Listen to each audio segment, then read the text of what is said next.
Today we're going to be talking about the key signs and symptoms of myopathic Ehlers-Danlos syndrome. And if you didn't know, myopathic Ehlers-Danlos syndrome is a rare connective tissue disorder that has an overlap of myopathy and connective tissue issues. So without further ado, let's get into the video.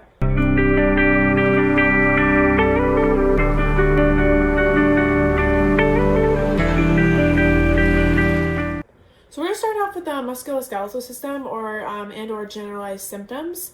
The first one that we're going to start off with is, I feel like, a very key factor in myopathic Ehlers-Danlos syndrome, and it is low muscle tone. Muscle tone is basically the tension in your muscles that helps you keep upright and allows you to control your movements, speed, and range of motion.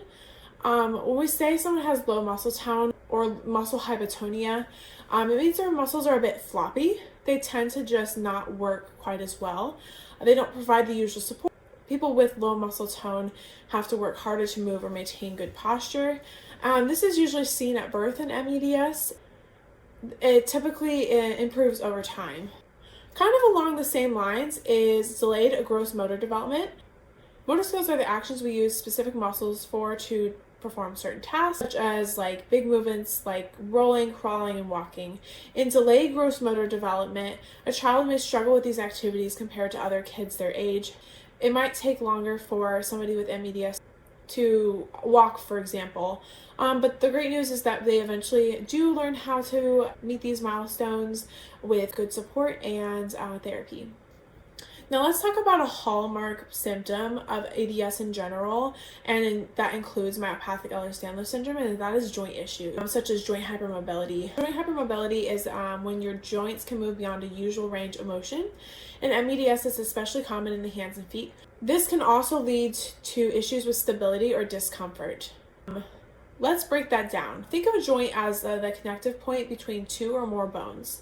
Let's take the hip, for example. So this is the hip socket and this is the femur head. When these two bones aren't held securely into place, this can cause issues such as sprains, subluxations, and even full dislocations.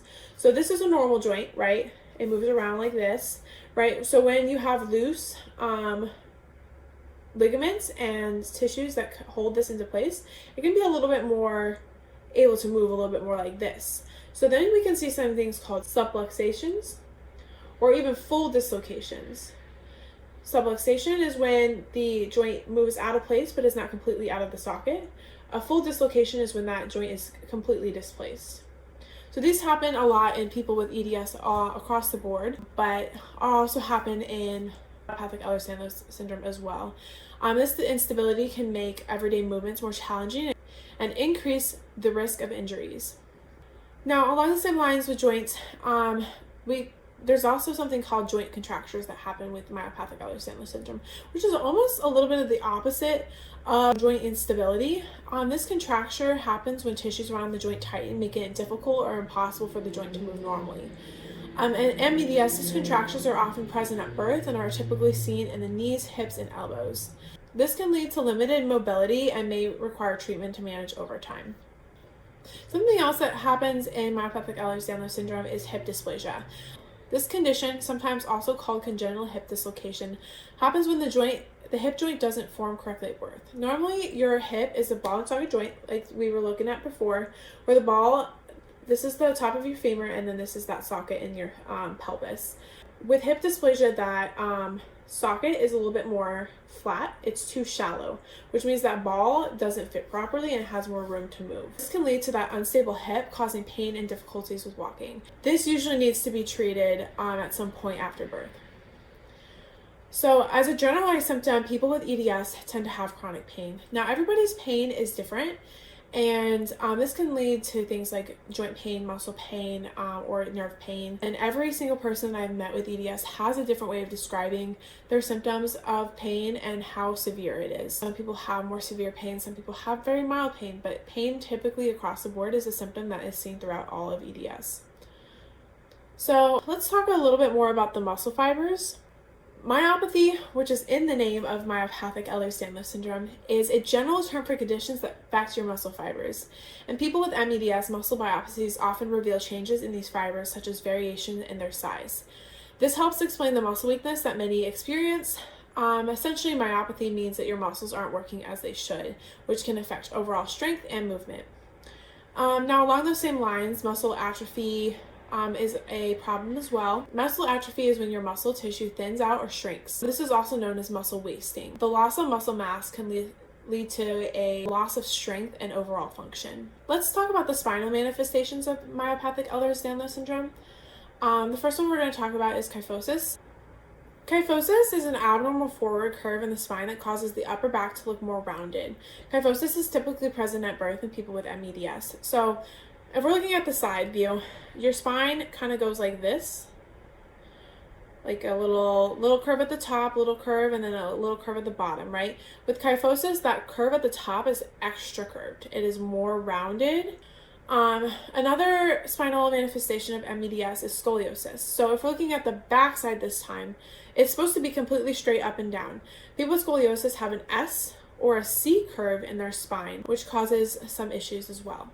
The last spinal manifestation that is seen or been related to myopathic Ehlers-Danlos syndrome is torticollis.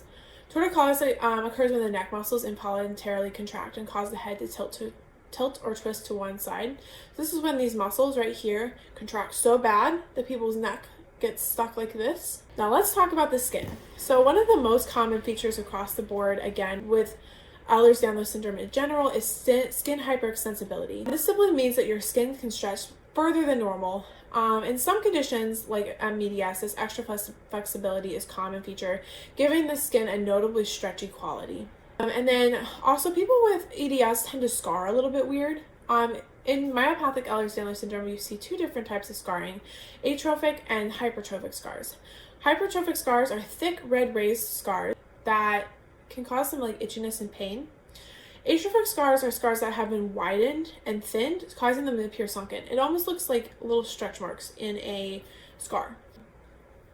The last skin manifestation of EDS is soft, doughy skin. People with EDS often have a soft and doughy texture, and when I mean doughy, it literally feels like you're kneading dough when you touch the skin. It also has a very velvety skin, like velvety feeling on the skin, very soft. So there's an eye manifestation that is seen with connective tissue disorders, and it's blue sclera.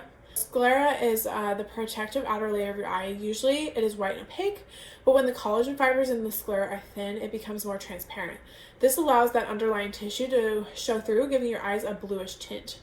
It is a subtle sign that can be linked to certain connective tissue disorders, such as myopathic Ehlers-Danlos syndrome. So now we're going to talk about the mouth and the throat. People with EDS and other types of EDS have high arch palate, which means that the roof of the mouth is unusually tall or narrow. So normal EDS. Micrognathia is also related to EDS, and it is when the lower jaw is smaller than usual. You can see my jaw is perfectly normal. It would be when this jaw is a little bit shrunken back and smaller. Moving on to the chest and lungs, pactus excavatum is when your chest develops a noticeable indentation because your sternum grows inward, often due to the extra connective tissue building up between your ribs and breastbone. Mild cases may not cause any issues, but when the indentation is deeper, it can push on those heart and lungs. So it has been reported in EDS, but is not necessarily a common feature at all. And last but not least, let's talk about the feet manifestations. People with EDS tend to have flat feet. That's when the feet have little to no arch when standing, and when a person stands on the ground, the entire foot touches the bottom of the ground. Also, clubfoot is seen in EDS. Clubfoot is when the toes point downward and twist inward, typically at birth. So normal feet, clubfoot. This can cause difficulty walking if not addressed. So there you have it. Those are the most common or key signs and symptoms of myopathic Ehlers-Danlos syndrome. Now, just for some sources, most of this information did come straight from the Ehlers-Danlos Society myopathic page directly. So I will have that linked down below if you wanted to look at this all in writing. It has a very lovely little chart that you can look at, and it has all of these descriptions down there as well. I also did pull some information from other resources that I will also link down below, but majority of it did come straight from that Ehlers-Danlos Society myopathic page. So I just wanted to give credit to their lovely information that has been quite insightful for my family and for the research that I do for these videos. So, thanks for watching, everybody. I hope this helped you better understand this complex condition. If you found this video helpful, please give it a thumbs up and don't forget to subscribe for more insights into MEDS and related topics. I'll be diving into the management of MEDS in the next video, and there will be more upcoming videos as well. So don't forget to check back and see what else I've posted. Feel free to drop your questions or experiences in the comments. I'd absolutely love to hear from you. Stay curious and keep learning, and I'll see you in the next one.